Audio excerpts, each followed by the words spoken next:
just knew it wasn't me. Right? But I That was was how trying it to- was with me too. I was like, what? I was trying. I'm July. Do you want to?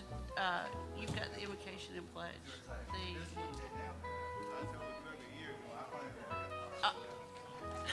I got it. I got it.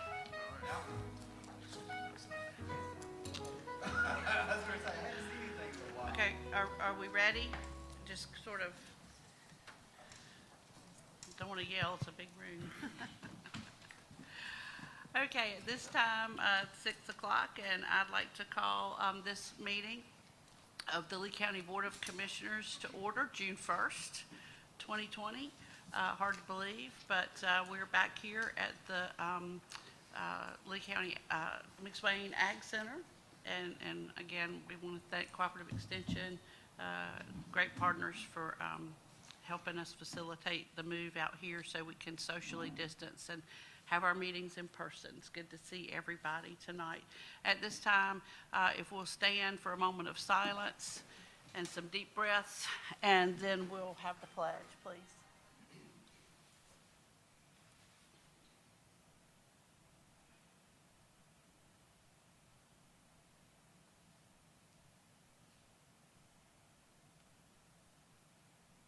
Thank you. I pledge allegiance to the flag of the United States of America and to the republic for which it stands, one nation, under God, indivisible, with liberty and justice for all. Thank you. All right.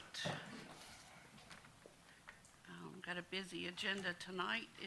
Are there any additions to the agenda?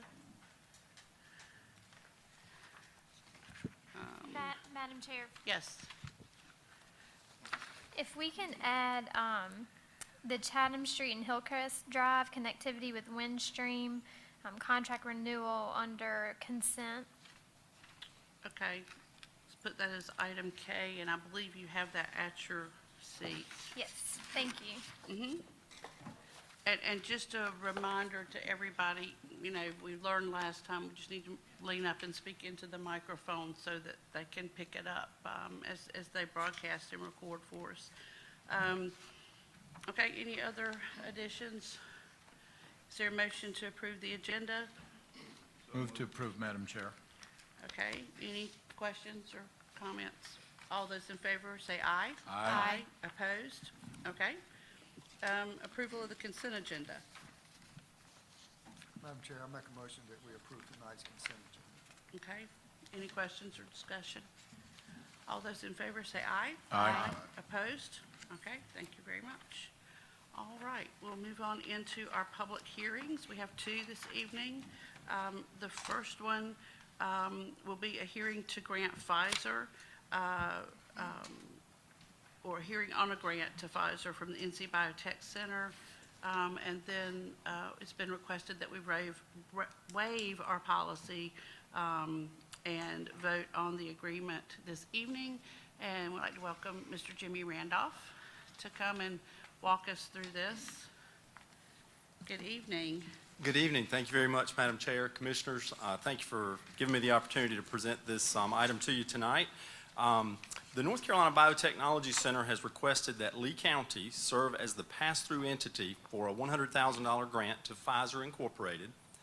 Pfizer will create 100 new jobs under the agreement in Lee County and utilize the grant funds for the training of employees. In addition to the courses available via the North Carolina Community College system and delivered through Cccc, grant funds will enable Pfizer employees to complete short courses in critical training areas including automation, single-use technologies, column chromatography, upstream process engineering, and downstream purification through the Golden Leaf Btec or Biotech Biomanufacturing Training and Education Center at NC State. The county will administer the grant and act as the pass-through entity, but there's no county match required for that. Okay. All right. And I'll be glad to answer any questions. Any questions for Mr. Randolph? Okay, thank you. Thank you very much. Okay, at this time, I'll call the public hearing to order on this item. Is there anyone that would like to speak in favor of the county acting as the pass-through for this grant? Or to speak against? Okay, I'll close the hearing. And at this time, I guess just ask the board to consider making a motion to waive the policy to take a vote on this evening. So moved, Madam Chair. Okay. Any questions or discussion? Again, there's no county match. This is just one of those grants that we have that the county entity has to sort of be the oversight and the pass-through. Okay? And on the agenda, there'll be two agreements. One is with the county and Biotech, and then the other's with the county and Pfizer. So those are the two that are on the agenda. Right. Do we need to vote for them separately, or? I think you can take one vote. Okay. And just Okay. authorize the chair to sign both. Okay. Okey-doke. All right. All those in favor of to approve both the agreements, one with Pfizer and one with Biotech for the grant, signify by saying aye. Aye. Robert and Kirk at the same time. Oh, That motion was to waive the policy. Did we Waive take the the vote on policy. the waive? I did. So it was two votes. It was the one vote to waive the policy. And then do we need to take another vote? Yeah, Yeah. thank you. Okay, so moved. Okay, thank you, Ariana. Okay, so this is actually a vote on the policy. All those in favor say aye. Aye. Opposed? Thank you. All right, that'll be good for Pfizer. Okay, the second public hearing is economic development expenditures for a second Spec building at Carolina Enterprise Park, and we have Mr. Michael Smith this evening. Good evening. Good evening, So- Madam Chair, members of the board. Page 132 of your agenda, I'm sorry. Thank you for giving us the opportunity to talk tonight.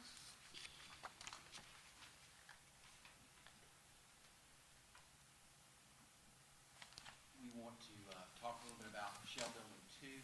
This is a great opportunity for our community to again partner both with the city and the private sector in terms of coming up with a second 117,000. Okay, there we go. Oh, wow, okay. Good evening. Good evening. That's a little bit too much. All right, how about that? Okay. We are coming before you to again ask for your support, just like we did the last time that was so successful, on having another 117,000 square foot industrial shell building. The proposal before you would be for both you and the city to potentially split the carrying cost over a maximum of 2 years. Certainly splitting that with the city, that also would certainly save you money. In the case of this first shell building, it was exceptionally successful. The county did not spend any of the money that you had budgeted for those expenses in terms of carrying costs, because the facility was sold before that time came. It has also generated us additional interest for other potential companies to come here and be in that same type of shell building. So we're excited to bring this before you, and we would welcome your support again, just as you did for Shell Building 1. So I would be happy to answer any questions that you have on this proposal. Any questions for Mr. Smith? Okay. yeah, Madam Chair, just Dr. John, we didn't spend any money on the budget, this previous budget? No, sir. 2 years in a row, we allocated some funds to pay them, and we were never asked to pay any of the money for the lease. So the building actually didn't get a CO. So that's another requirement, that the building gets a CO so that we can actually occupy it to lease it. And so we never spent any money. How does that contract work? I don't recall.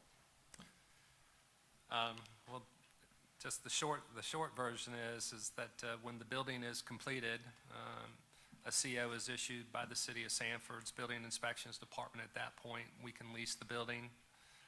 So we lease it up to 2 years or unless the building sells, quicker than that. So, and the holding costs are, for the county, $81,250 for 6 months. Yes, sir. All right. So that is what is in the budget for this coming year, even though it's starting to drag out a little bit further, and so it won't be ready in January. We already have a savings built into the budget there, probably. The agreement starts when it's finished? Well, actually, the agreement starts when you sign it, because they use that agreement as additional collateral with the bank to show that they have cash flow for the first 2 years to help pay for the note. I think what you mean is we don't start paying until you have a CO, though, right? That's correct. I think that's your question. We don't start paying until there's an actual CO. That's correct. Yeah. And at that time, we'll enter into a formal lease. This is just the MOU. Right. It's still binding us for our future. Okay, any more questions? All right, thank you. Thank you. At this time, I'll open the public hearing for the economic development expenditures for a second spec building at Central Carolina Enterprise Park. Is there anyone that would like to speak in favor of entering into the agreement? Yeah, go ahead. Good evening. Madam Chair, members of the board. I'm Bob Joyce with the Stanford Area Growth Alliance Economic Development, here to speak in support of the proposed MOU for the second shell building. Mike has been over the positives, so I won't run over all those again, but I do want to tell you that we are definitely the envy of other communities that are similarly situated in North Carolina outside an urban core. I hear it every time I go to peer group meetings. How are you all doing that? It is a unique program, and most communities don't have a program this robust and forward-thinking. I want to emphasize 2 quick points. One, the shell building functions like a magnet for other projects because it's ready. We showed the shell building, the first shell building, over 32 times. So 32 prospects came and received information about this. Since the Audente's announcement in mid-February, I've sent a shell building 2 package on 11 different projects. So we are able to respond to projects because we've got a shell building. Second point is the shell building also functions like fertilizer for the tax base. The census data that I looked at this morning pegs the average home price in Lee County at about $128. Zillow has the average for sale price, a house is actually on the market at about $190. So if you pick a midpoint, $160,000, add personal property, $50,000, a couple of cars in the garage, we get about $2,000 a year in taxes from the average house. If the shell building is built and sold for what would be one of the lowest uses as a warehouse, without a lot of industrial business personal property in there, except maybe a few racks and some computers, it would still generate about $55,000 annually in taxes, more than 27 of the average houses. And in the event we recruited another company like Audentes Therapeutics, one that would invest $100 million in construction and machinery and equipment, the annual taxes that are paid will be in the neighborhood of $800,000, or equal to about 400 of the average house in Lee County. So I think there is a good return on investment for you, and I'd like to thank you very much for your leadership also during these difficult times, and for being proactive. So thank you very much. Thank you. Anyone else to speak in favor? Is anyone to speak against? Okay, we'll close the public hearing. At this time, based on our item abstract in our agenda, it's also been requested to waive the policy tonight for this as well. Yeah, I believe last week that's what they indicated. Okay. So, is there a motion to waive the policy and take the vote this evening? So Madam moved. Chair? Okay, all right. Any questions or discussion on that? All those in favor say aye. Aye. Opposed? No. Okay. And so at this time, is there a motion to proceed and enter into an agreement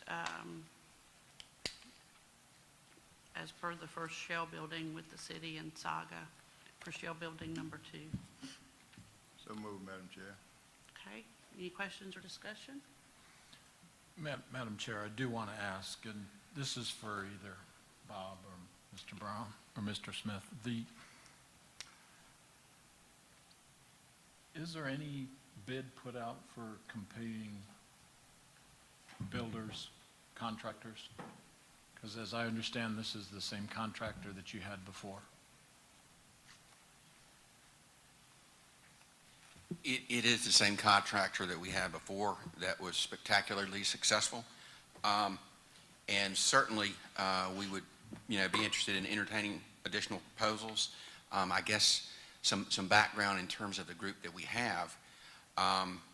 They have been in this business for 60 years, and it is much more than just a builder. Samet Corporation is a developer. They've been doing this all over the Southeast. They've been doing it in multiple places in North Carolina. And so in this case, it's not just a builder that's been hired. It has been a developer that's hired, and it's also basically in the program that we have, it's the least financial risk to the taxpayers. The least financial risk to the taxpayers. The county is not taking a risk on this land. They're not taking a risk on the debt and equity obligations for this building. Samet, as I mentioned, has a 60-year track record on these types of projects, and they've got a process. They're also part of the marketing and deal closing. One of the things that we've talked about over the past few weeks is, like in this particular instance, the company that came here is going to hire over 200 jobs and invest over $100 million. That's a huge project. We were a significant part in generating this, being part of generating this lead and bringing this project here and closing the deal. But I can promise you that more than likely Samet talked to the end user, Audentes, ultimately more than Bob Joyce and Jimmy Randolph and I did. So they were intimately involved in all phases of the process. The land cost right now is zero to the county. The 2 years of carrying costs in this case never came due. As Bob just mentioned, one of the things that we can think about is not only did Audentes come here because of this building, but also Barat Forge. The first thing they saw when they came into our community was that building. Ultimately, they didn't go there, but it was a part of the process. So we've got momentum in other projects considering us because of that shell building, as Bob just pointed out. And also, there are other similar sized communities that would love to have a scenario like we have. I've been doing this a long time now in a number of different places, and I can't think of a shell building project that has ever been as successful as this one was. We certainly can't promise that we're going to do that exact same thing twice, but it certainly worked out well the first time. And so, again, we're open to looking at other proposals, but it would seem like, in this scenario, we've got a good situation, but we're happy to do whatever the board suggests we do in terms of moving forward on this particular project. I'm just referring to the courthouse contract that we have. That Yes. we're required to provide a certain percentage of the contractors and subcontractors be minority-owned businesses. Does Samet follow that same process?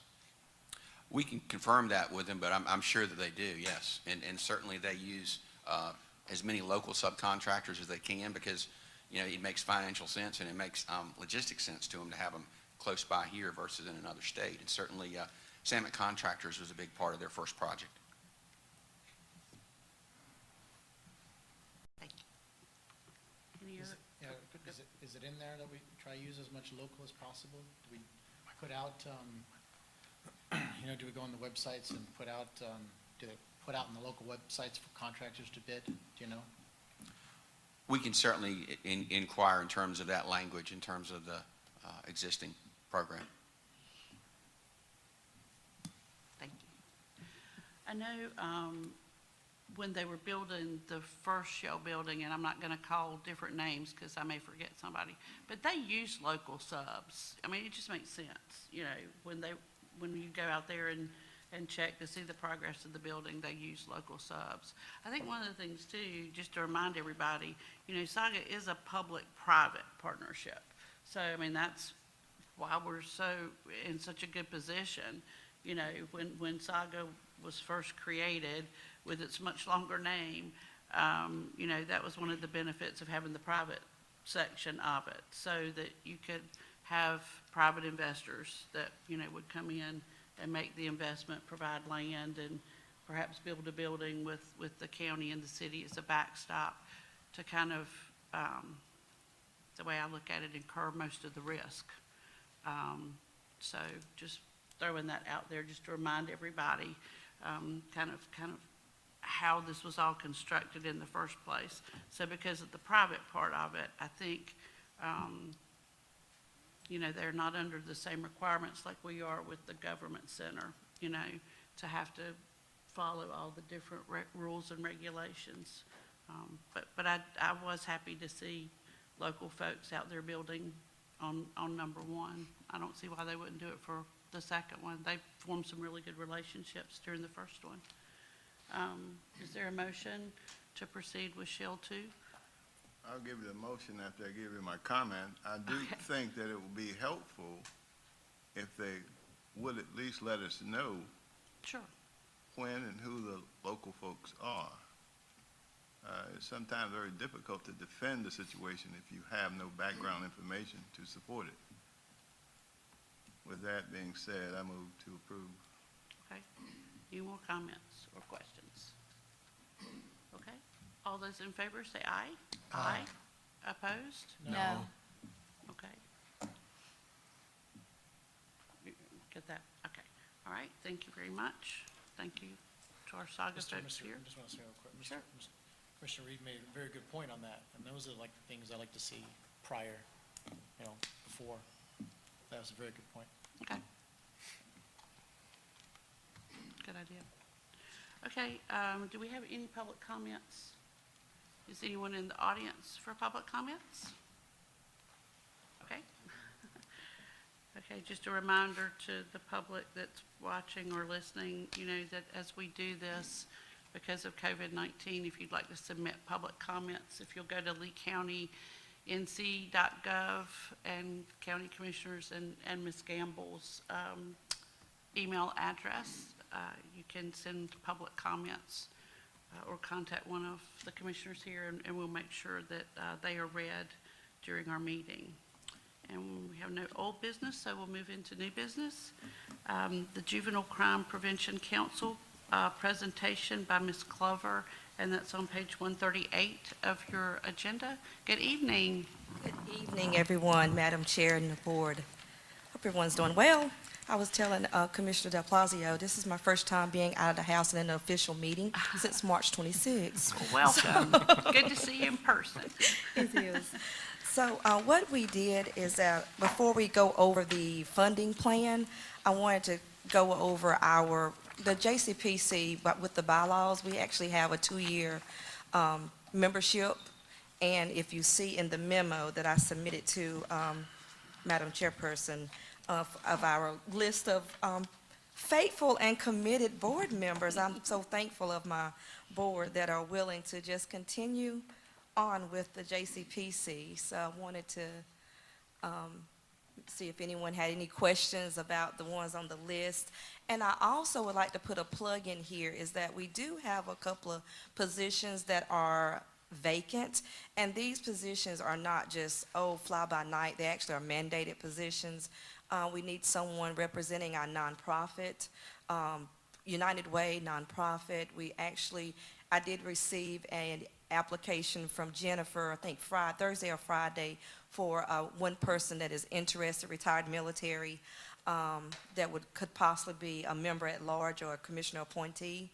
And we are going to be needing 2 young people, our 2, they're graduating and going off to college, and one of them actually got like 4 or 5 offers and things like that. So we are going to be having some vacancies. So if you know anyone that has a passion, now that's the thing, because Commissioner Del Palacio, we really have a passion for our young people.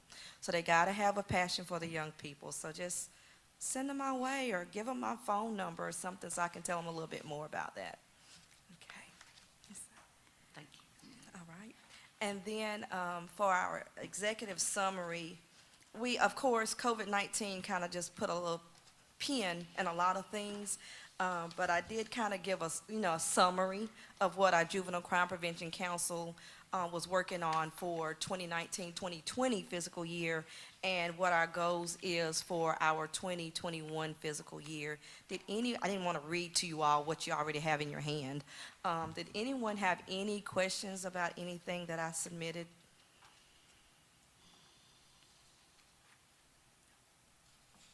No? Okay. I really try to be very, lay it out. That's my legal side. Sir? Okay. I do have one quick Yes. question. Have you heard anything on the teen courts? As far as just, They are actually having teen court by video. okay, They are virtually doing teen court. Teen court was originally, the public could go to teen court, but Right. because we're doing it virtually, only the people that are being represented in teen court, so they are still conducting teen Okay. court virtually. good. Yes. Okay, thank you, ma'am. And all of the programs are actually still functioning, providing services. Of course, their community service part has kind of been slowed down, so they're actually having to do like projects and pamphlets and things like that. But our programs are still functioning. Yeah, Thank you. you're welcome. And so for the funding year of 2021, our teen court program, the board did vote to fund them $81,186. Project Challenge Teen Court, which is our restitution and community service, $80,398. Our DASH mentoring program, which I'll just give a little moment. DASH mentoring is actually a program that tries to almost like strengthening families' piece, because they actually try to find the mentors within the family net. So to help with the young people. So they were awarded $29,000. Our high school seminar, which is at Bragg Street Academy, $5,000. And then for our admin budget for the JCPC was $9,500, which $5,600 of that is our part-time coordinator position, for a grand total of the $205,084, which that's a difference because we've just been getting $161,771 for 20 years, I think. So that's our proposal for our funding plan for 2021. Okay, any questions for Ms. Glover? Okay, thank you very much. Thank you all. Thank you. Okay. Is there a motion to adopt the funding plan? So moved. Okay. Any questions, discussion? All right, all those in favor of the adoption of the Juvenile Crime Prevention Council's annual funding plan, signify by saying aye. Aye. Opposed? Thank you very much. Thank you, Ms. Glover, for being here tonight and all the work you do. We appreciate it. Okay, the next item is the 2009 tax bill write-off. Mr. Brown, good evening. Good evening, Chair. I'm Darrell Whirlpool, and other county commissioners appreciate the opportunity to be before you tonight. Tonight we come before you with the 2009 tax bill write-off. This request would authorize the tax collector to write off the 2009 delinquent tax bills in the amount of $39,347.15. These taxes were due on September 1 of 2009.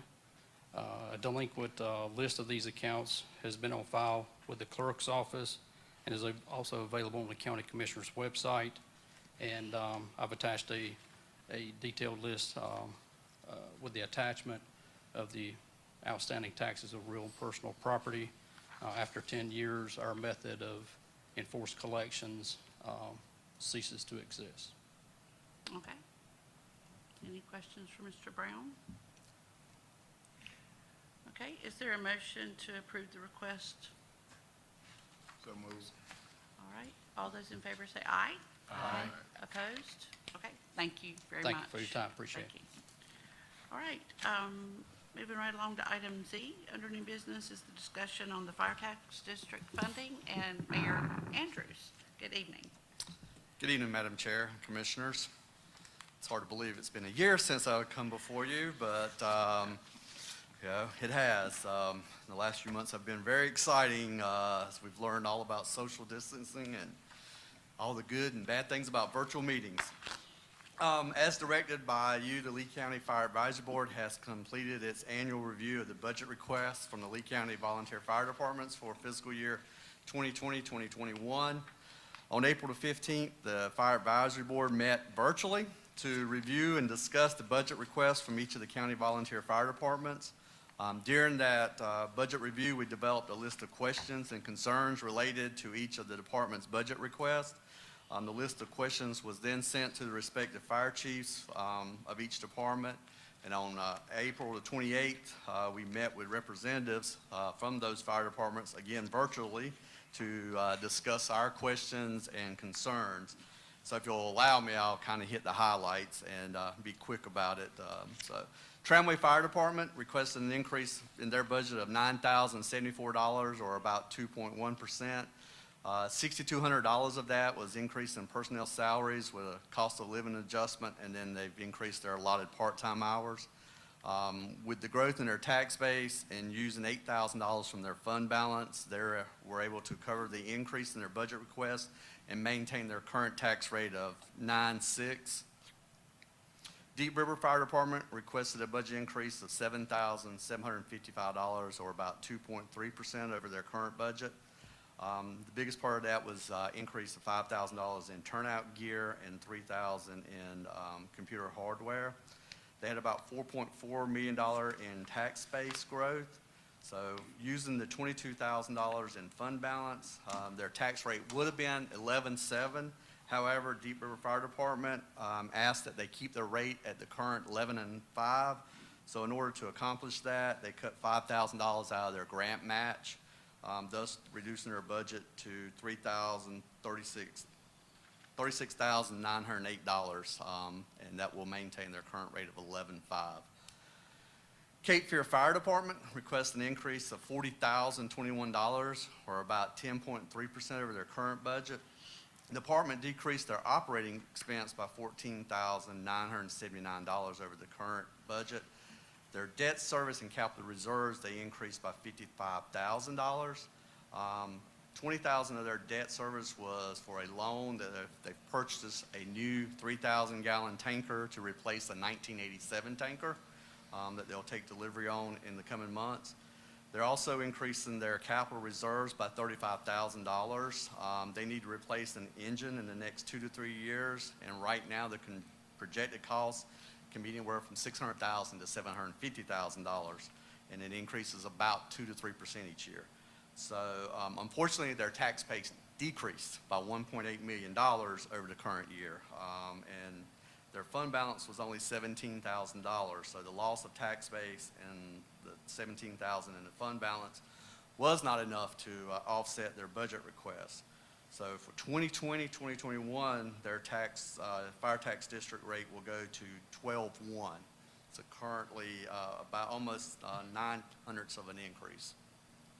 We talked to the board and asked if they felt there was any room to reduce their budget to lessen the projected rate increase, and they felt that in order to continue to provide the service, they needed to be committed to replacing trucks as they aged out.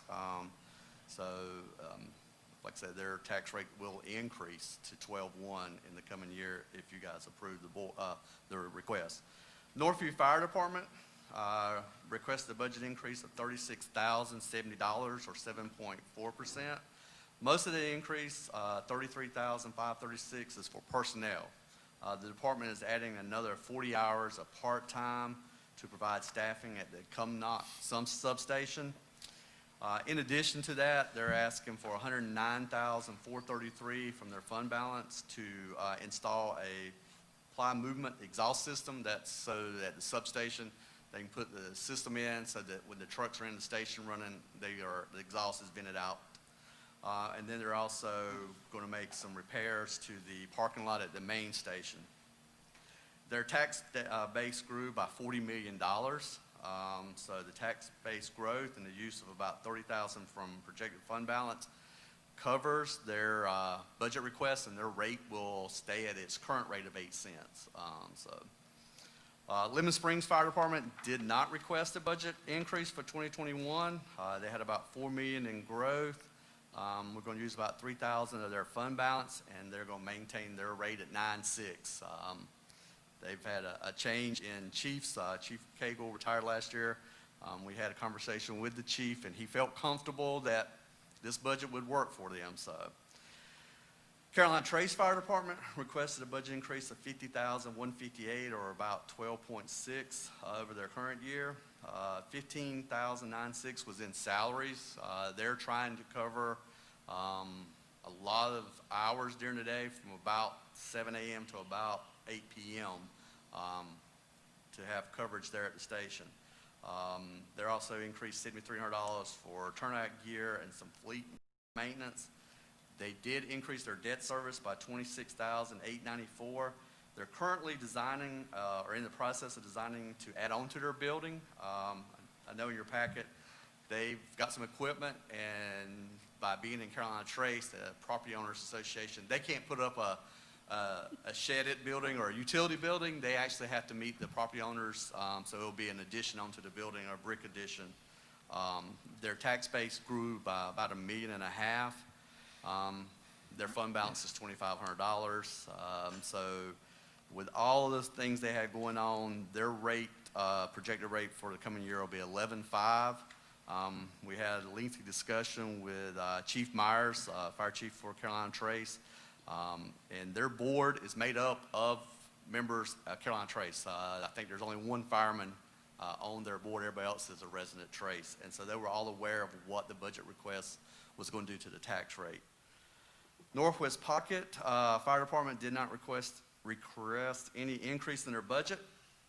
They continue to build capital reserves for the purchase of a replacement engine within the next few years. And as I mentioned, that can be anywhere from $600,000 to $750,000.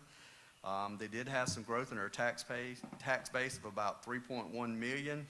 So if we use $12,000 from their fund balance, their rate will also remain at their current 14.5.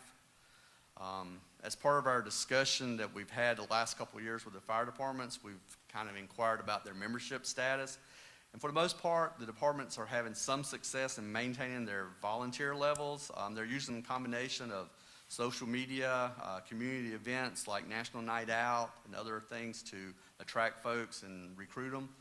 One of the things that really seems to be promising, if it comes to fruition, is a junior firefighter program that is being looked at between the Lee County Schools and Central Carolina Community College. So that kind of got pushed back with everything else that's gone on in the last few months. But hopefully that will be a way to attract young people, to get them into the program, and maybe volunteer with one of the fire departments.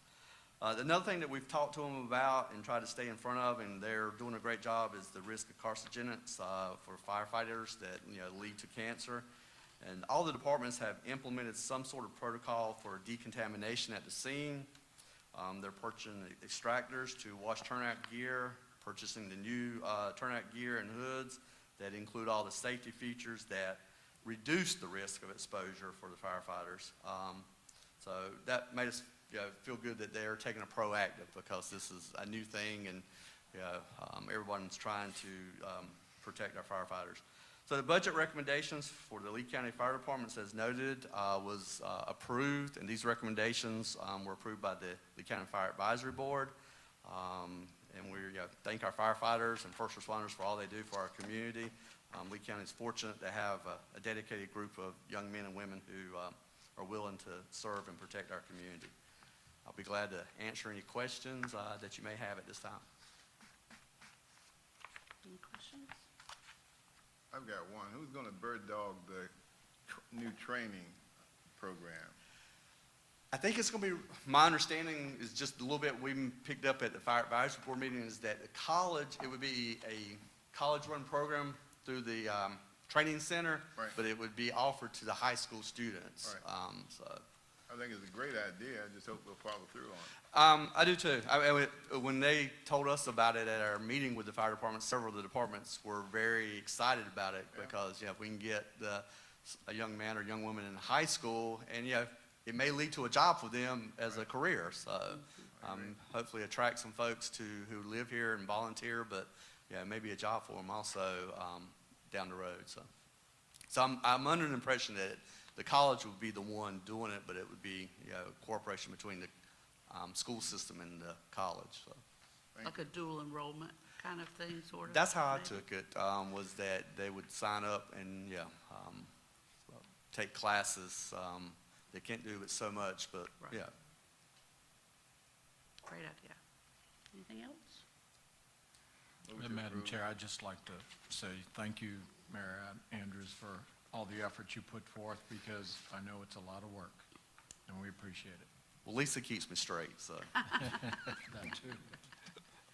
Other than when she sees caller ID and she knows I got a question.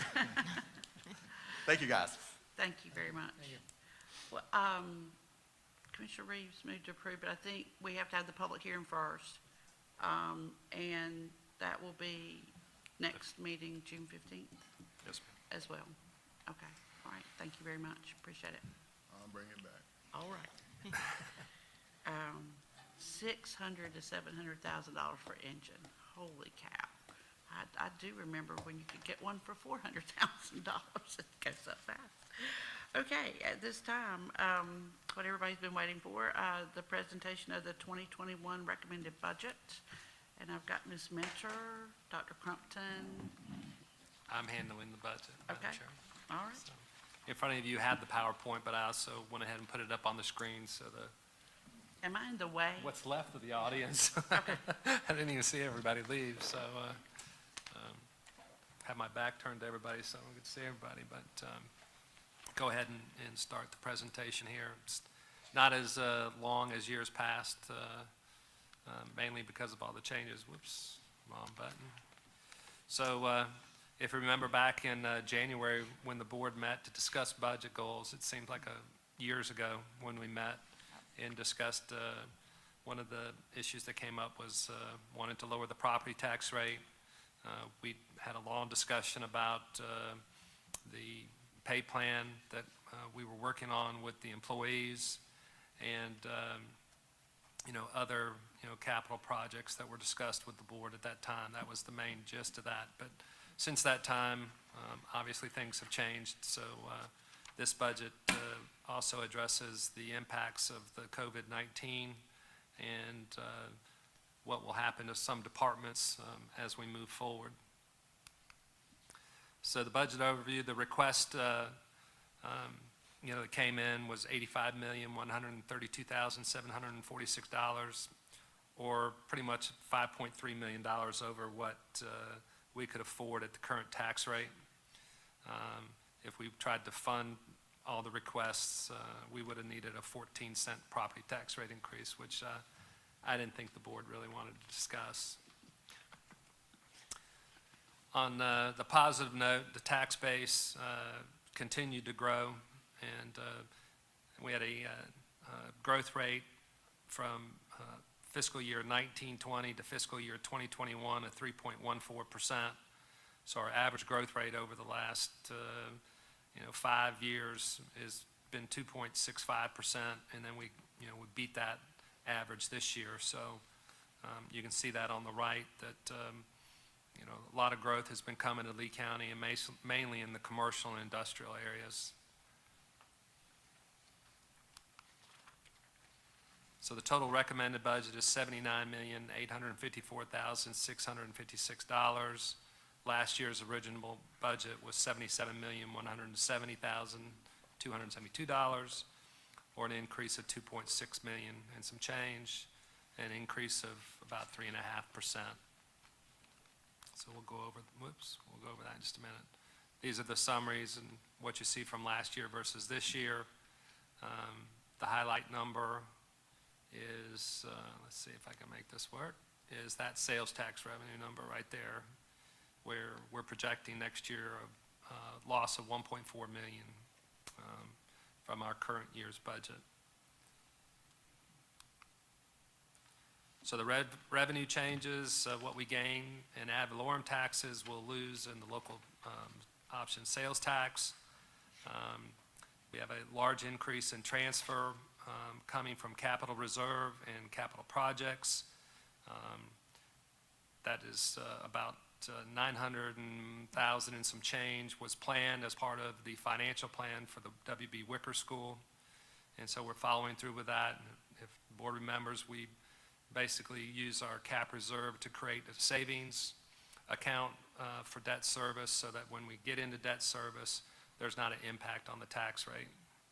And then we're using more fund balance this year to balance than we did in last year.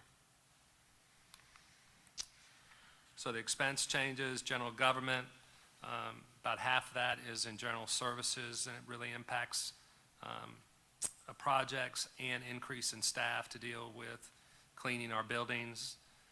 In public safety, we have quite a bit of changes with the sheriff, adding bailiffs for security at the courthouse. We see that as, we'd already planned on that because of the addition of using the historic courthouse and the Register of Deeds, but we've moved this all forward to begin paying for that and get him to go ahead and hire those two bailiffs. So human services, DSS, health, and all of the above are up 250,000. I put the increase with Central Carolina Community College there because that's not close to what they asked for. They asked for quite a bit more.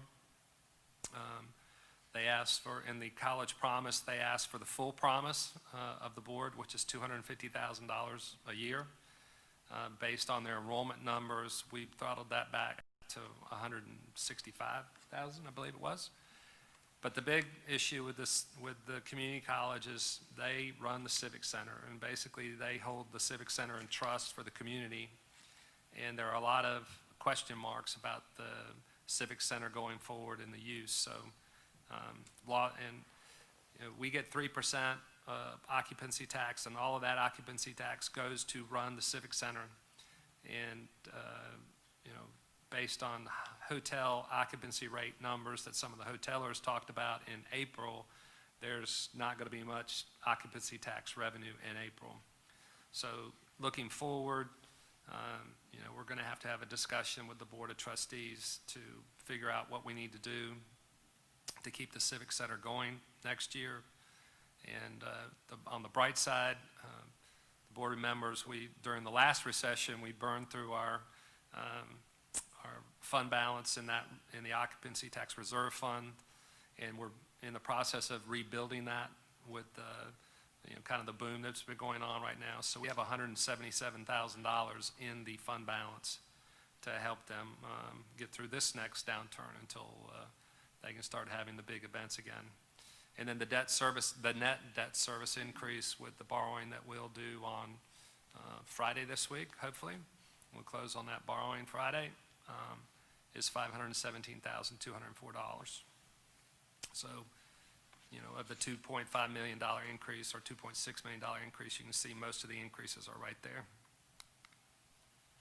So significant items in the budget, the 2.1% COLA, funding of the pay plan, funding of 2 housekeeper assistants in general services, public health nurse 2 in the health department, environmental health specialist in the health department, and social work program manager in DSS. Plus we're funding the 2 bailiffs, and the Register of Deeds asked for an additional person to begin doing passport processing. Register of Deeds in this state can process passports, and most of the Register of Deeds who do it can turn it around faster. She would like to give that a try and felt like she needed a new person. And she's one of the few departments that revenue exceeds expenditures. So when she asks for something, it's hard for you to sit there and say no, because she already has the revenue to cover that person. So that's pretty much my presentation. There wasn't a whole lot to it, so, if the board wants to hold workshops, we proposed next Monday, June 8th at 6 o'clock, or on the Monday, the 15th, before this meeting at 4 o'clock. Our public hearing is scheduled for June 15th, right here. And after the public hearing, the commissioners can adopt the budget at any time, but has to budget it before June 30th at 5 o'clock p.m. I don't think anybody wants to go through the process of passing an interim budget. It's not a lot of fun. And so we can go ahead and get that done. Just a reminder that the last meeting that we have scheduled for the fiscal year is on June 15th at 6 o'clock p.m. So I'll be happy to answer any questions. I will tell you that it was difficult this year to go through it. Looking at some of the department heads who had a lot of hope and expectations for programs and had really built a good following, to tell them that they weren't going to get the budgets that they asked for was pretty difficult this year, but they have understood it. And also thank the school system for coming in with a neutral budget. And the superintendent and I talked many times, and so they did a good job in keeping their budget neutral for the coming year. And they have a lot of questions going forward as well. So next year will be a year where we have to manage our budget as we move along, paying close attention, closer attention. We always play closer attention. Now we're going to pay really close attention to revenue receipts and where we are. Because if we have to, we will have to cut the budget during the year. Hopefully we won't have to, but we have warned the department heads that the budget can change as we move forward. So I'll be happy to answer questions. One question I have is about the Lee County schools, and it appears that we're recommending more than what was requested. Yes, ma'am. Statutorily, we're responsible for the superintendent's office. So the Hines building is the superintendent's office, and there are some issues with the foundation and the parking lot. And originally, they had asked General Services to put that $253,000 in our budget and monitor that, but they have their own building staff, and I felt like after talking with the superintendent, I told him we were going to transfer that money to his department and let them do the bids and let them handle it since they're in the building. It would be a lot easier for us with all the other building projects we have going on right now that they handle that. So I did add to it. We were going to have to pay for it. It was just. We were going to pay it one way or another. It was who was going to be responsible for getting the work done. And we just felt that we would like to hand that off to them since they occupy the building, and they agreed to do it. Okay. Any other questions right now for Dr. Crumpton? It's good weekend reading to get on Friday. Well, I'm sorry, normally you have your budget about 2 weeks ago, but we've been busy. We understand completely. I think everybody's in the same boat. We're not the only ones for sure. And like you said, this is really just our best guess. This is new to everybody worldwide. So question I have for the board is, do you want a workshop next Monday night? Do you want to meet at, what was the proposal, 4 o'clock on the 15th? Monday the 15th. Just what's your pleasure? If you want to have some more discussion, once you've had some more time to look through, ask questions, I'm just asking. I prefer before our next meeting. 4 o'clock before our next meeting. Is that okay? Do we need a motion for that? Yes, ma'am. Oh, yes, sir. Okay, all right. Okay. You want to make the motion 4 o'clock? Yeah, Madam Chair, I make a motion that we have our budget workshop at 4 o'clock on June 15th, starting at 4 o'clock. Okay. All right. All those in favor say aye. Aye. Opposed? Okay. Have a little bit longer time together next time. Thank you. All right, so now we'll move into the capital improvements program, if that's, you're good to go Yes, with that? ma'am. Okay. He's going to, While he's doing that, I've got a question. Would it be feasible for us, if we have particular questions, to submit them to the manager, and perhaps you can share it with us so that we can keep the Make right. it shorter? Yeah. That's a great idea. Yeah, I'd be glad to. all right. Yeah. So matter of fact, I would encourage, if you have any questions as you're going through the document, give them to call or send me an email and be glad to go through it. Okay. All right, so the next item is the capital improvements program. Yes, ma'am. It's not like my channel changer at home. And so, it's you should have this PowerPoint as well, so if you can't see this, it's a very busy spreadsheet here. But, we break our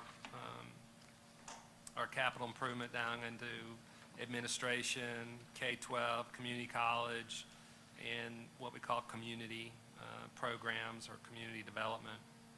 So this was what was requested. It's a little over $171 million in the 5-year period. I would tell you that, in some of our discussions, the folks that we're responsible for funding know that we had a growing tax base and a growing sales tax base, and they all wanted their cut of the pie pretty early in the process. And of course, we had talked to the community college and the library about the joint facility and getting going on that. And of course, we have the bond referendum coming up on the multi-sports complex. So, and that group is now moving along. We sent them information today that they can use in their marketing materials, and they've started raising money already and are moving forward with trying to promote the bond referendum. So trying to look at capital with a plan that we thought we had in place prior to March 15th, and then flipping and looking where we are after March 15th. And if you look at that sheet, and then we go to this sheet, you can see that I've pushed everything out. I've also broken out the library because I was getting 2 requests on the library, one from the community college, which was the joint use, and then the library was still requesting their own. And so it kind of double dipped and double counted. So I just said, well, we'll just cut it in half. Half would go to the community college and half would go to the library, so that it would lower the total amount from $171 million to a little over $134 million. And we still have the issue with the elementary school and the judicial building as to when those would be needed. The elementary school, pushed it out into that 5th year, but a lot of that's going to be due to population growth, and as we've talked, ADM has been declining, not increasing in our school system right now. So it's tough to project that increase, and when you hear a lot about charter schools and homeschooling and what's going to happen next year, there's a lot of unknowns. So it's hard to predict the ADM and what the need will be in schools. So we push that out, and we also, hopefully, the renovations and everything that we do to the courthouse, which I'll talk about in just a little bit, and the Register of Deeds building, that will buy us more time, and we won't have to build another building out there. So, not much has changed. One of the projects that fell off was that was listed as a county priority was the gun range. We're still working on that and trying to figure out what is the best thing to do there. And right now I think the city's pretty hunkered in that they would like to stay where they are, even though there's some concerns about the airport. So So we took that one off. Be happy to answer any questions. I think, as you know, we talk about the same projects every year. I will say this, a lot of the roof projects got completed through the schools, through the lottery fund. So the elementary school roof projects kind of fallen off because we've been doing pay-as-you-go there. But some of these projects are a little bit larger. The Southern Lee roof project we discussed last year, that's a pretty big project. And pretty disappointing. We're not going to get 20 years out of a roof there. So You think we can amend the budget to maybe buy some large print? yeah. It is big in the book. It reads better in the book than it does up there or on the PowerPoint slide. All right. So But I no. apologize for that, but it is a busy schedule. And On a more serious note, when we talk about building the next schools, given the current circumstances, it would seem to me that there's going to be a lot of retooling as we plan to build and new styles. yes, sir. which Because would- they're already talking about how they're going to separate Sure, children, create separation in the Sure. classrooms, yeah. and what that all looks like. So I'm not real, I will say this, in the new school we built, the classrooms are a little bit larger. They are, yeah. And, they may be able to do it there, but some of our older elementary schools, it's going to be more difficult to do. I agree. Any more questions for Dr. Crumpton on CIP? Okay. Thank you, Madam Chairman. Oh, thank you. All right, the next item is on page 164, is the approval of the resolution related to the $8,250,000 installment financing. And Ms. Mentor? Good evening. Good evening. You have before you a resolution entitled Authorizing the Execution and Delivery of an Installment Financing Agreement, a Deed of Trust, and related documents in connection with the financing of various capital projects for the county.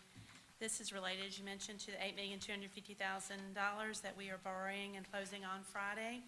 The Deed of Trust and the financing agreement were in your agenda package. This resolution basically authorizes the county manager, clerk to the board, the chairperson, and myself to execute all responsible agreements and to move ahead with the financing. Okay, Madam Chair, I move to approve the resolution authorizing execution and delivery of installment financing agreement, a deed of trust, and related documents in connection with the financing of various capital projects for the county. okay, thank you very much. Any questions or comments for Ms. Mentor? All right, all those in favor say aye. Aye. Opposed? All right, thank you. Thank you very Great much. work on this. That interest rate just makes me wish Still we could blows do my mind. more. Thank you. Okay, and the approval of the bid for courthouse and government center renovations? Yes, ma'am. In the information that we handed out tonight, the bid tabulation form is attached to one of Mosley Architects' letters. And the low bidder is Bar Construction of Greensboro. The total base bid is $4,892,000. The bid is low enough where we can also award the 6 alternates 1, 2, 3, 4, 6, and 7. There's enough money where we'll be able to negotiate with the low bidder on the hydronic piping, which I don't have any idea what that is, but I know it goes underneath the road that's behind the government center, and I'm pretty sure it has something to do with pumping clean air into the building. So we also hopefully will be able to do some additional work that we value engineered out before the bid because we were concerned about it. And Bar Construction is, references have checked. They have done work with Mosley in the past. And so Mosley is recommending that we award the bid to them. So if we can get a motion tonight to award the bid, it would authorize the county attorney to begin putting together a contractual document with them and bring that document back to the board for approval. Move to approve. Okay. Any questions or comments? John, I had one question. ma'am. As we're going through this, I hadn't had a chance to read this latest thing, but are they incorporating some of the new COVID-19 things as they're renovating? The Have they general talked about services that? building, we already had separation of air handling units in the bid. Oh, And okay. and making the health department floor its own unit, so they're not circulating air with anybody else in the building. Okay. So, yeah, everybody's pretty much on their own floor, have their own air coming in and out, and it was explained to me last week, because we had a question from an employee about, whether the air handling units could transmit the virus, and so we had to go through this long, and I'm not a HVAC engineer by any sense, but, it was basically told it's very unlikely that would happen, but no one can say for sure it couldn't happen. But in the new processes, it will be better for that and have a better guarantee that it wouldn't happen. So this was actually something that Mr. Kane has been pushing for about 4 or 5 years, and was part of the CIP for years to get the health department on their own unit. Good, okay. He had a crystal ball, I guess. I know. I don't think it had, I think it was just protocol wanting, to be more like hospital handling of Right. air. So that's what this will do. Okay, all right. Okay, there's a motion on the floor. Did you have some? Just wanted to know how much disruption it's going to have on county business. Well, the length of the term of the contract is 500 days. So it's spread out so that in the government center, they go through a section. In that section, those employees will move to the Wicker Room. We will lose the Wicker Room for a while as a meeting spot during the construction, but in the government center, there'll be very little interruption, and we'll, moving people around to get out of the way, so to speak. So it's a phased contract. So, when they did the walkthrough, they were shown all the phases. At the courthouse is going to be a little bit different than what we thought before COVID-19, because prior to COVID-19, they told us they were not going to be using courtroom 4 a lot. So while we were over in the fireplace building and the historic courthouse, we didn't feel like we were going to be having to work around anybody. Well, now we're going to have to work around courtroom 4, doing the DA's office in the bottom. So that's going to be an adjustment in schedule, but we already knew about the adjustments in schedule in the main courthouse when we would move over there. But the DA would have been out, the Register of Deeds would be out. The only thing we had to worry about there was coordinating with the courts to make sure we weren't disrupting the court session. So all of that has been discussed with the contractor.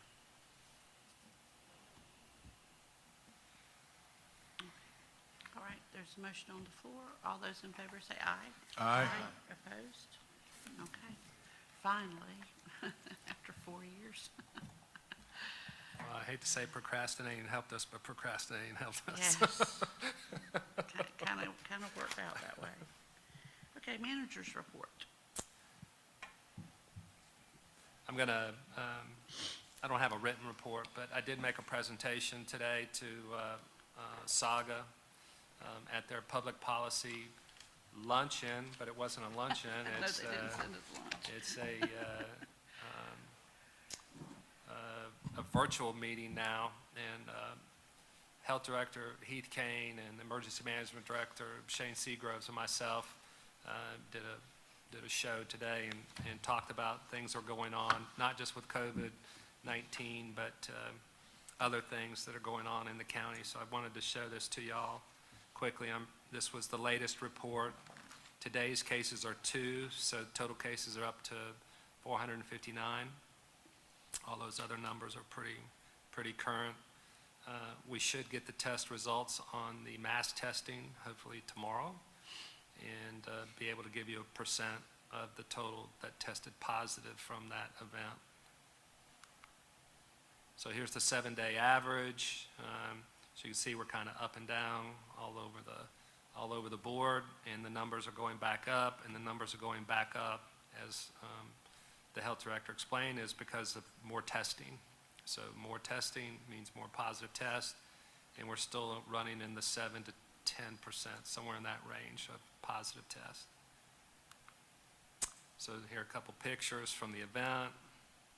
There's the Deep River School. We thank the school system for allowing us to use the school.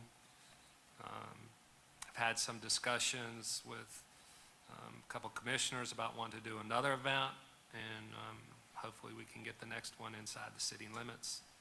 And I know that Mr. Kane will be working on that.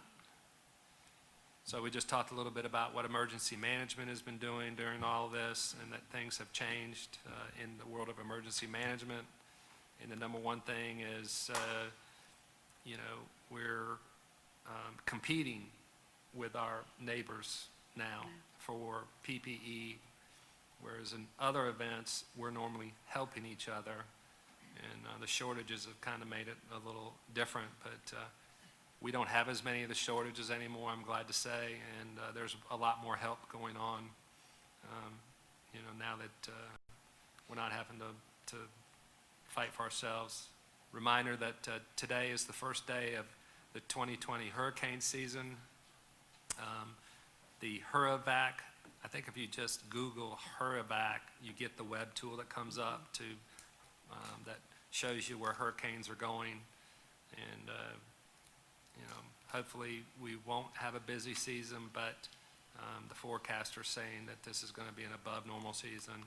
Here are the names that have been listed for them, and the betting of the major one is Hannah right now. Oh, that's the one winning right Yeah, that's now? the betting name for the major hurricane. And I shouldn't have said it, but I said Kyle will probably be a cupcake hurricane, so. Is he still here? He laughed. So anyway, so those are the names. Then this was my report. We still have about 130 employees that are teleworking from home, and we're gradually starting to bring those employees back. We've brought back maybe 8 part-timers, mainly in Parks and Rec, to handle the pools and some of the stuff that's going on at Sandley Park. And this is how we've been building towards opening our buildings and facilities. May 15th, Parks and Rec really open to open space of all of our parks. We've resumed operations at the Richmond Center and the library as far as drive-up services. So people are driving up for, the meals, and people are driving up for books and drop-offs at the library, but no one's going, well, I can't say no one's going in the Richmond Center. The veterans officer is meeting, and they have a couple other programs where they're meeting inside the building, but it's one-on-one and, keeping the 6 feet. So we've been doing analysis of our facilities and have begun making some adjustments with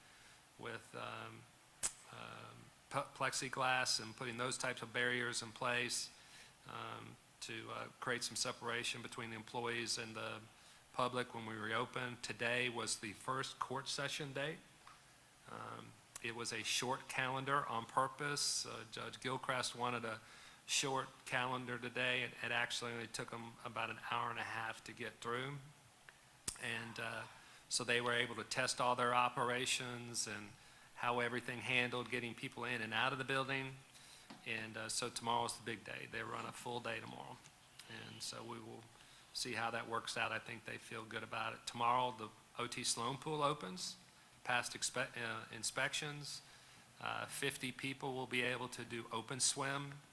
I should have brought the hours, but I forgot that. And also water aerobics. a big hit with the Enrichment Center folks who go there. Registration starts at 9:45 tomorrow morning at the pool, and they get going at 10. So once again, I think that the class is limited in number, but we'll be interested to see what happens there tomorrow. Definitely need to go by and see that. Is that 50 going to be first come, first serve, or? Yes, sir. First come, first serve. We've decided at the Summit Building next Monday, we're going to unlock our front door and allow the public to come in. We have a built-in barrier there with a system where someone can contact us inside so we can meet with them. Anybody coming there. The Government Center, I don't know if everybody knows, but the DSS and Health Department have essentially been open. So people, who they need to meet with have been able to schedule appointments. And then there are a couple programs in the Health Department where we have not been able to stop people from coming in the building. So they get screened on the second floor before they go back in and visit with anybody, but it has been opened. And then on June 15th, we're going to open even a little bit more. Tax collections is going to open back up and start taking collections at the counter. So we do have some citizenry who just have to hand their checks to the tax collectors. They won't mail it. They won't go online and pay it. So we need to get back open, see how that's going to work, and get ready for when the bills go out in July. And so we can get ready. On June 15th, the library, Enrichment Center, and McSwain Center are going to open with reduced hours. We're talking maybe 4 or 5 hours a day. We'll evaluate during that period of what's going on. And then after the governor, I think it's supposed to be June 24th. I put July 1st because a lot of folks have been saying that's going to be the date that most restrictions will be lifted, if not all. But there'll still be the social distancing, that kind of stuff. So that's the target that we're working on and trying to make sure that we have everything in place and have all our employees ready. Now, there's going to still be some employees who are, who may work from home. It's worked so well that, especially in-home aides in the Health Department and Social Services, we found out we don't really need to have them come to the office every day. They're actually much more productive going straight from home to check up on everybody and then come in maybe once a week and turn all their paperwork in. So we're evaluating all that, and hopefully that will help with future space needs. So what's the new normal? Keeping government public. I put this in there, and really the board and staff need to be thinking about this. Our buildings are public, and access to our facilities, access to these meetings, public hearings, public comment. These are a lot of things that we've been working on as staff to try to make sure we're keeping government public, and we'll continue to work on that going forward. So those were just some key takeaways. And the business of county government continues. So there's a lot going on. And Jamie wanted me to remind you all that you all should have emails from S-Brand in your inbox on the strategic planning process. They will be here the week of the 15th of June. And hopefully they can schedule time with you all to meet with you. And if you didn't get the email or need some help in that, I'm sure Jennifer and Jamie will help you figure that out. So, whoops. And that's that great rainbow picture there, Madam Chair. That was a great picture. Yeah. So that was the morning of the second day, I believe, that was, of the testing. So that's what they drove into the parking lot with, so. Well, I have one last item, picks. I wanted to show the board the work the city has been doing and now has turned it over to the contract on the Barat Forge site. And that first picture is actually the property that the county still owns, south of, you can see the silt fence there, pretty much that big mound right there, and then everything south to the tree line, and then to the left is what the county owns. So it kind of shows you what it is, and then we'll show you the reverse picture here. You'll get to see the site, and then you'll realize how big this site is for them. That's a massive pad right there. And so when the drone flew over the gray on the left, you could see them, they had dug the footers for the concrete to start getting poured. So, big deal. And off where you see the retention area up on the right in the picture there, that's where the road that the city is building will come into the site. So, pretty cool stuff.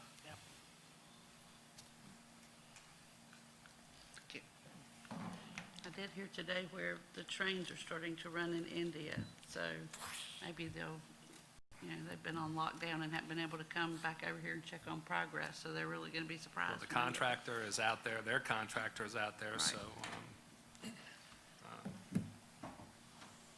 I think they may be a little bit behind their schedule because of all of this, that they could not travel, but, obviously a lot's going on, and you should start seeing the building coming up out of the ground pretty soon. Okay, thank you. Thank you, Madam Chair, that's my report. Okay. All right. Commissioners' comments? Commissioner Smith? Madam Chair, in light of what's been going on this past week, I want to compliment those citizens who participated in Stanford in their demonstration of a horrible event. But not all law enforcement is tainted in that bend, and I wish that we would look at our law enforcement as individuals and not as one individual who did something wrong. It is a shame that we have professional revolutionary agitators who, with their Marxist-Leninist revolutionary bent, wish to provoke violence in the name of the unfortunate individual by the name of George Floyd. So I'll just leave it at that. Thank you. Okay. Dr. Connect? I'm good. Hope everybody just stays safe. Thank you. Thank you. Yeah, I'll piggyback on what Kirk said. We need to pray for America. I sat around all weekend and watched TV, and just a lot of stuff going on that needs to be fixed, and I'll just leave it at that. Commissioner Dodson? Same thing, just keep our community and our country in our prayers. It's just incredible, and like Kirk said,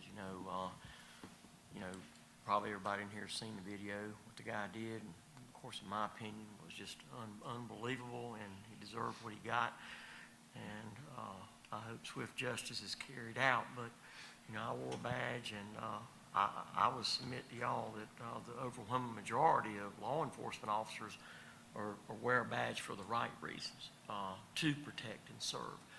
I just don't think you're ever going to have a situation to where, some of the protesters may say, ask for reform. Everything is reformed as it gets. The problem, in my opinion, of course, as a Christian, is in the heart.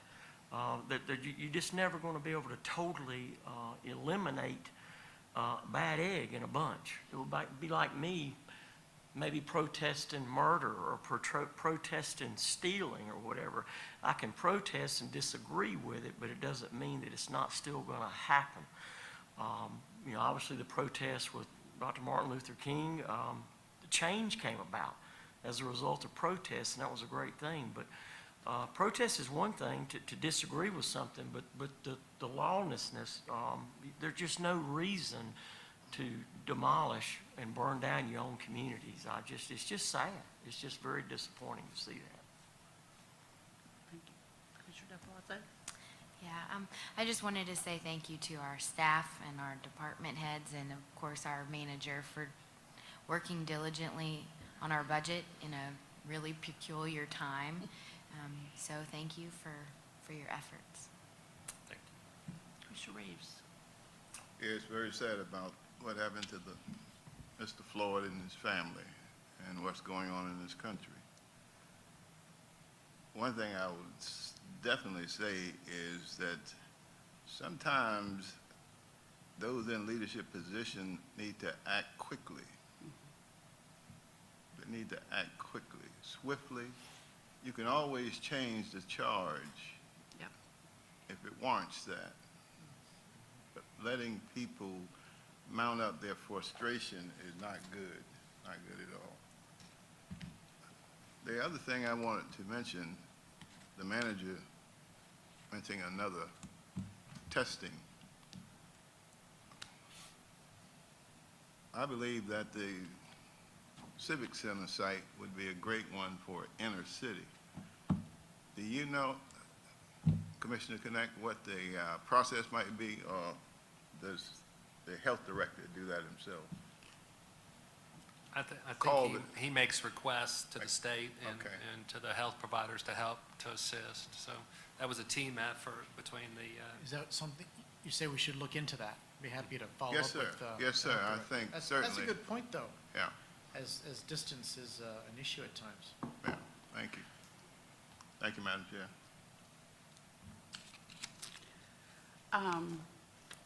Yeah, I agree with Commissioner Del Plazo that just much That was if you got on gratitude the internet to our with the computer. department heads and our staff and Dr. Crumpton.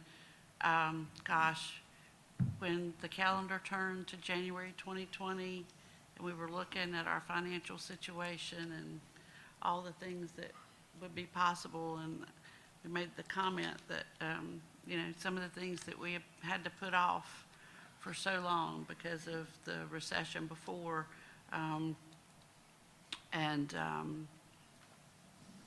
just, you know, not being able to. We could see that the possibility was there, but here we are. So I know you guys had to pivot in a pretty extreme way. So thank you for that and for all your hard work in the last few weeks. We really appreciate it. My phone is going off with some things happening right now as we speak. So just to reiterate what Commissioner Sharp said, to just pray for our nation and our state and our county. Like Commissioner Smith said, I was very grateful that things went well yesterday. When things don't go right, you know, when there is injustice, it's part of our DNA in our country, you know, to stand up and protest. You know, that's how this country was formed, was the folks that were here in the new country standing up against England. So it's hardwired in all of us to stand up for our rights. And what was done to that gentleman, you know, we're all innocent until proven guilty. So just, I would ask for people to pray if that's what you do in your life, if you're a person of faith. But to love each other and be kind to one another. You know, I like Cameron said, you know, I watch TV and I can't completely understand the anger because I'm not a black person, but I can try to relate and appreciate their anger, and I get that. But once again, we're just becoming so divided again on another subject, on another reason. And there's no leadership in Washington. I haven't, you know,